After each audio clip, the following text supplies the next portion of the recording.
আগামীকাল বিকাল ৩টায় ২৫০টিরও বেশি ডিজাইন অপশন নিয়ে ওয়ালটন স্মার্ট ফ্রিজ, বোঝে আপনার প্রয়োজন। ঢাকা বিশ্ববিদ্যালয়ের রাজু ভাস্কর্যের সামনে থেকে শুরু হবে।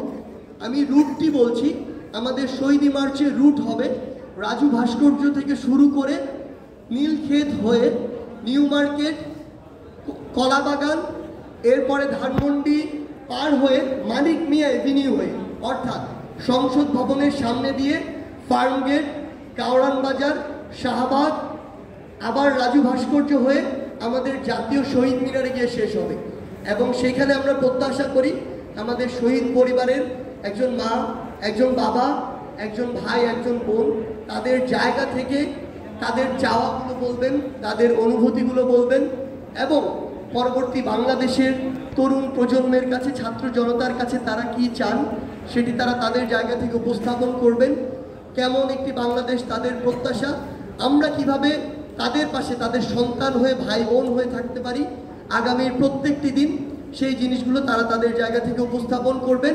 এবং আমরা আপনাদের কাছে অনুরোধ করি, বিনীত অনুরোধ করি, বাংলাদেশের যারা মিডিয়া কর্মী ভাইরা রয়েছেন, আমরা বিশ্বাস করি আপনারা অধিকাংশই আপনারা আপনাদের যে জার্নালিজমের যে স্পিরিট সেটি আপনারা ধারণ করেন।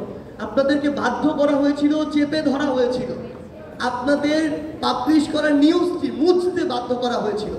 আমরা আমাদের আন্দোলনের সময় দেখেছি সত্যি একটি হেডলাইন যখন গিয়েছে কয়েক মিনিট পরে সেটি মুছে দেওয়া হয়েছে। কোন ফ্যাসিস্টের চাপে এগুলো করা হয়েছে এটা আমরা জানি, কিন্তু এখন আপনাদের এই বাধাগুলো নেই। আমরা চাই আপনারা হসপিটালগুলোতে যান, আমাদের যে ভাই বোনগুলো এখনো কাতরাচ্ছে এই ডকুমেন্টেশনগুলো আপনারা করুন। এগুলো ইতিহাসের সবচেয়ে বড় অংশ হয়ে থাকবে। ৭১-এ এই আধুনিকায়ন ছিল না, এই মিডিয়া ছিল না, আমার এই প্রচার মাধ্যম ছিল না, এখন আছে।